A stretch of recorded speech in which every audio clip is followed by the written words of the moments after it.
एक निवेदन आप सबसे करेंगे। दुख है ना थोड़ा सा अगर आपके जीवन में, शिव जी को आप जल चढ़ाना चालू कर दीजिए।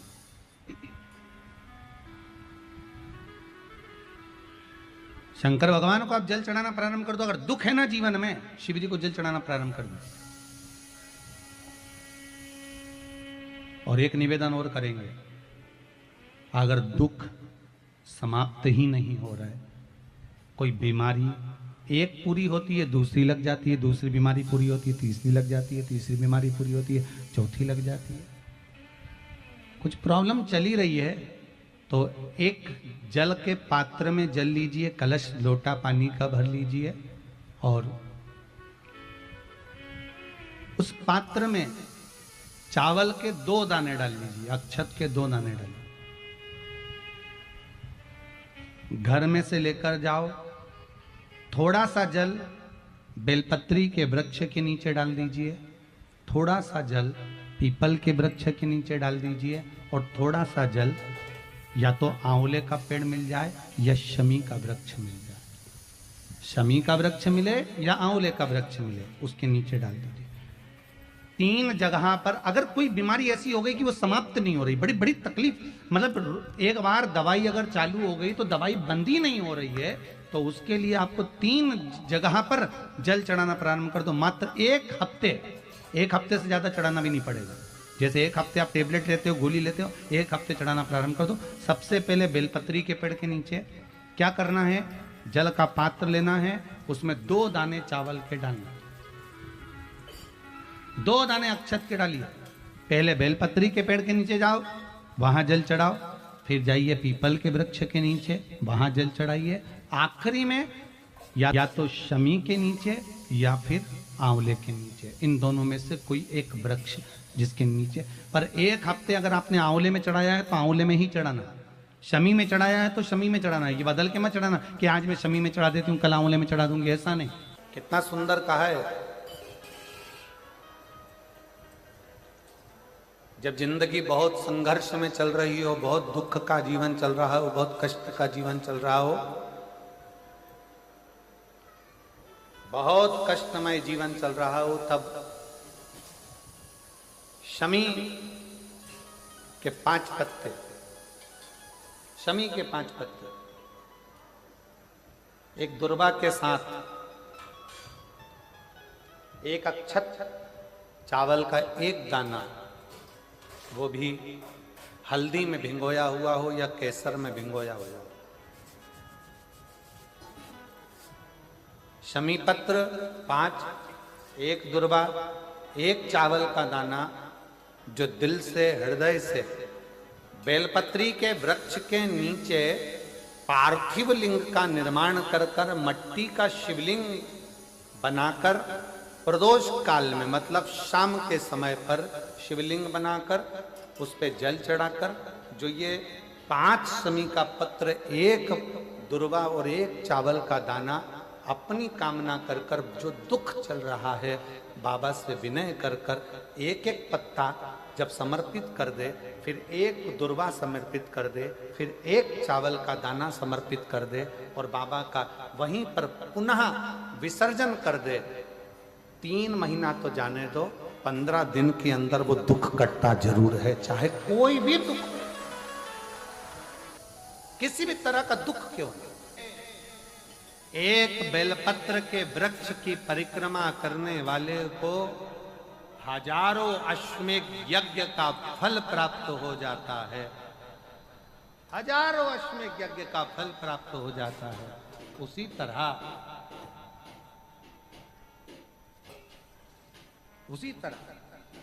एक पार्थिव लिंग का निर्माण करने वाले को, मिट्टी का शिवलिंग का निर्माण कर कर पूजन करने वालों को 12 ज्योतिर्लिंग के शिवलिंग के दर्शन का पुण्य फल प्राप्त। जो इंद्रियां हैं, इन 11 इंद्रियों में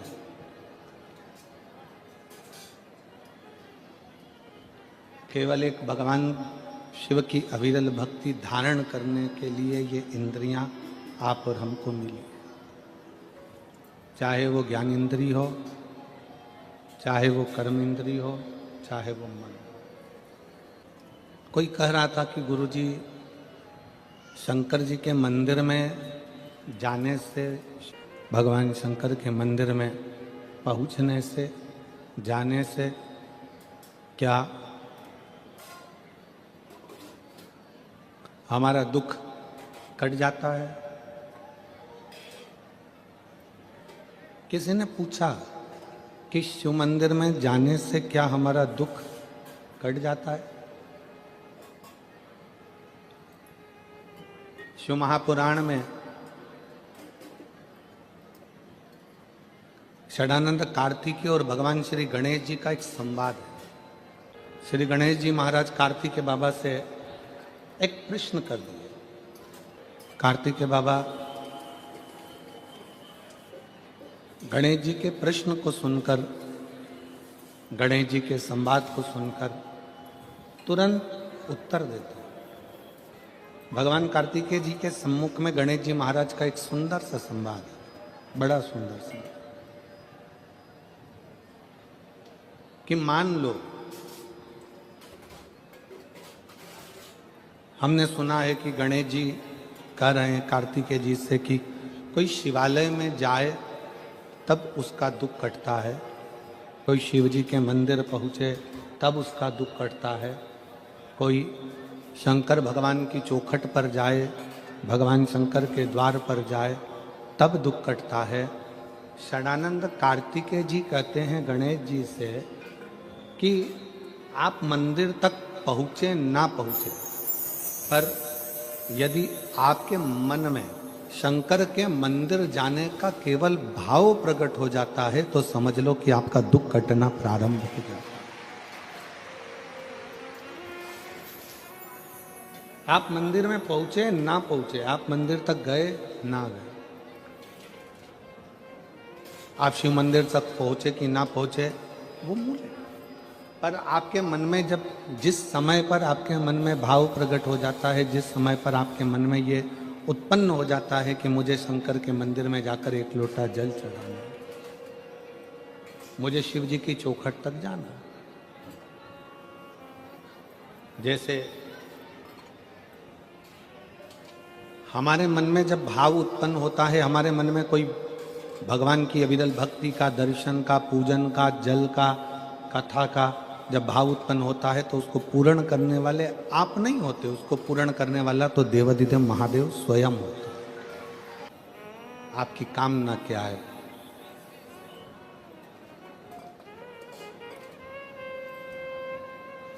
शिव महापुराण एक कल्प वृक्ष है। कल्प वृक्ष का मतलब क्या होता है? जिसके नीचे बैठकर जो कामना करी जाए वो पूर्ण होती है। यहां कोई दूसरा नहीं है।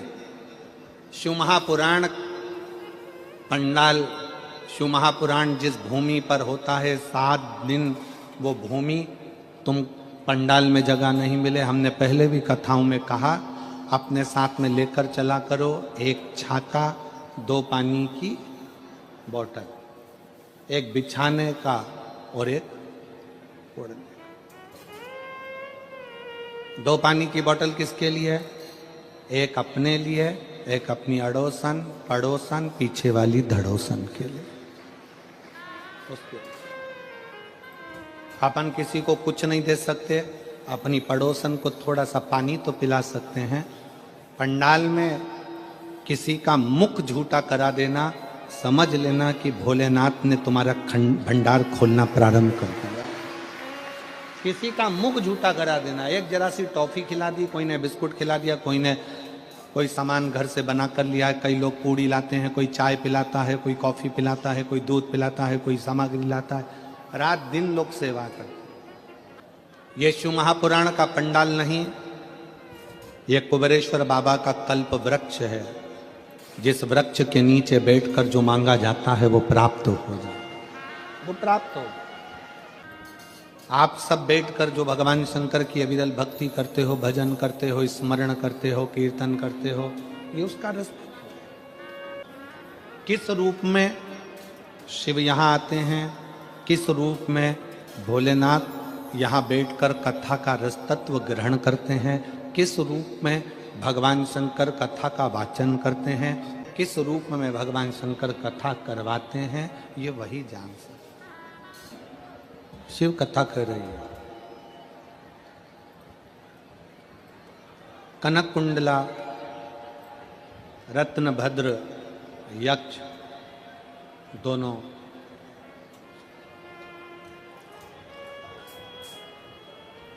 गंधमादन पर्वत पर बैठकर भगवान शिव की आराधना कर रहे हैं। पार्वती जी ने भगवान शंकर से कहा कि ये आपके भक्त हैं, शिव उपासना करते हैं, इनकी झोली खाली रह जाए तो ये श्रेष्ठता कहाँ है। एक निवेदन सभी श्रोता बहन भाइयों से, कथा आ रहे हैं और पंडाल में बैठकर भी सुन रहे हैं। जिस दिन दिल से हारो ना,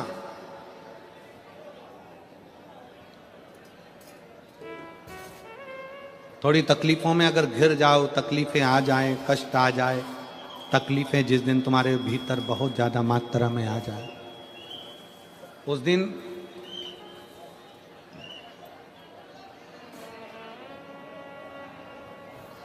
तीन बेलपत्र,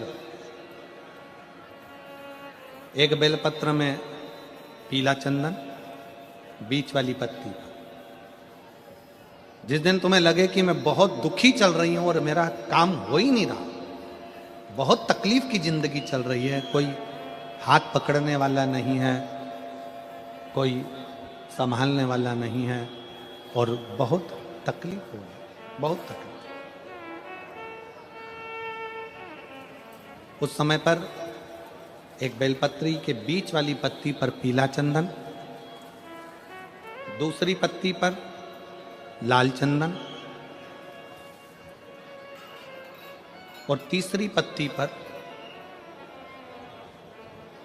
11 चावल गीले, पानी में उसको थोड़ा सा भिगो लें या धो लें, 11 चावल गीले शिव जी की उस पत्ती पर रखी। सबसे पहला पीला चंदन का बेलपत्र, दूसरे नंबर पर लाल चंदन का बेलपत्र, तीसरे नंबर पर जो 11 चावल आपने धोकर रखे हैं वो हाथ की हथेली में रखना है और हाथ की हथेली में रखकर अपनी कामना कर कर भगवान शंकर से विनय कर कर पंचाक्षर मंत्र नमः शिवाय या षडाक्षर मंत्र ओम नमः शिवाय या श्री शिवाय नमस्तुभ्यम बोलकर उस बेलपत्र पर सीधे हाथ में रखकर उल्टे हाथ का स्पर्श कर कर बाबा से अपने मन के भाव कहकर शंकर के शिवलिंग पर उसे समर्पित कर दीजिए। एक ही लोटा जल, जहां से जल बहता है अशोक सुंदरी वाली जगह, एक ही लोटा जल जहां से जल बहता है उस जल बहने वाली जगह पर 3 बार उस जल को अपनी कामना कर कर श्री शिवाय नमस्तुभ्यम या पंचाक्षर मंत्र या षडाक्षर मंत्र बोलकर 3 बार उस स्थान पर गिरा दीजिए। गिराने के बाद में बाबा से विनय कर कर अक्षत वाली जो बेलपत्र है, एक बेलपत्र और एक अक्षत उसमें से अपने लिए लेकर आ जाओ। उसको 2 महीना 3 महीना अपने घर में रखिए। जितना भी दुख है धीरे धीरे बाबा समाप्त कर कर खुशियां घर में लेकर आता ही है। दुख समाप्त होगा, खुशियां घर में आएगी जरूर। दुनिया का सबसे बड़ा डॉक्टर है मेरा देवाधिदेव महादेव, और दुनिया की सबसे बड़ी दवाई है तुम्हारा विश्वास, तुम्हारा भरोसा। ये दुनिया की सबसे बड़ी दवाई है। जिस दिन तुम्हारा भरोसा, तुम्हारा विश्वास प्रबल हो जाएगा, उस दिन शिव तत्व अपने आप प्राप्त हो जाएगा। शिव शिव है, देगा मुझे बाबा। कनक कुंडला ने अपने पति रत्नभद्र से कहा कि मुझे मेरे शंकर पर भरोसा, और मेरी जीजियों मेरे जीजाओं, मेरी बेटियों, बेटाओं, मेरी माताओं, सूरतिया लालाओं, सूरत के रहवासियों, गुजरात की पवित्र भूमि पर रहने वाले मेरे दशंकर के अंश रूप आप सब, शिव महापुराण की कथा में दिखावे के लिए मत जाना। और जगह पर होती होगी कि वहां लोग दिखाने के लिए जाते होंगे। शिव महापुराण की कथा कभी दिखावे के लिए ना तो होती है ना होना। दिल से सुनो, दिल से कहो, दिल से सुनो और दिल से कहो। जब आप दिल से सुनोगे और दिल से कहोगे तो वो सुनेगा। कैसे ना सुने?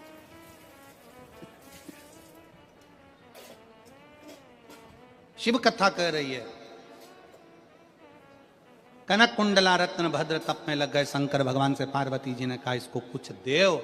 शिव जी ने कृपा करी और उसके घर में एक पुत्र दिया जिसका नाम हरिकेश।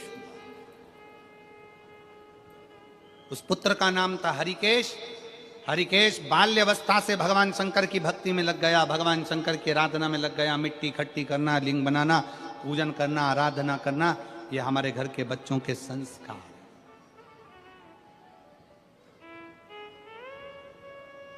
और संस्कार बहुत जरूरी है। शिव महापुराण की कथा कहती है बेटा एक कुल को तारता है और बेटी दो कुल को तारती है। बेटी जन्म ले तो गौरान्वित होई है।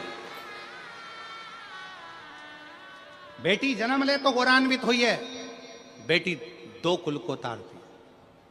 शंकर जी के किसी धाम में 12 ज्योतिर्लिंग में, शंकर जी के किसी ज्योतिर्लिंग में, भगवान शंकर के धाम में अगर कभी एक रात्रि रुकने का भी मन हो जाए और आपका कहीं पुण्य प्रबल हो जाए कि मैं शंकर के चौखट पर जाकर एक रात्रि विश्राम करूं। जैसे जैसे उस बहन ने ये पत्र में इस बहन ने लिखा कि 6 साल से बेटा पड़ा हुआ था और उस माँ ने लिखा कि हम सीहोर गए, वहाँ विश्राम किया, बाबा से विनय करी, निवेदन करा। शंकर की भूमि पर, कंकर शंकर की धरा, कुबरेश्वर धाम की धरा पर लोग जिस आस से जाते हैं बाबा वो मनोकामना पूर्ण करता ही है। शिव देता ही। फिर मेरी जीजियों, मेरे जीजाओं, बेटियों, बेटाओं, मेरी माताओं, सती मैया ने जो गलती करी वो आप ना करिएगा। माता सती ने एक गलती कर दी थी कि कथा कुंभज बाबा के आश्रम में सुनने के लिए गई माता सती और मन में यह भाव लेकर आ गई कि इस शरीर को समाप्त कर दूंगा। कथा में बैठो, अच्छा सोचो, श्रेष्ठ सोचो, जन कल्याण का सोचो। कर्मनाशा नदी प्रकट हो गई। भगवान विष्णु ने भगवान शंकर जी से प्रार्थना करी कि प्रभु ये जो ब्रह्मा जी का सिर कट कर नीचे गिरा है इससे लोग नफरत करेंगे, आप कृपा कर दो। तब भगवान ने कृपा करी और कहा कि ब्रह्मा जी का कटा हुआ शीश बट का पेड़ बनेगा, बट वृक्ष बनेगा और उस बट वृक्ष के नीचे भगवान शंकर स्वयं विराजमान होंगे और शिव जी का नाम बटकेश्वर महादेव होगा। बोलो बटकेश्वर महादेव की। भगवान शंकर का नाम बटकेश्वर हो गया। शिव जी बड़ के पेड़ के नीचे विराजमान हो गए।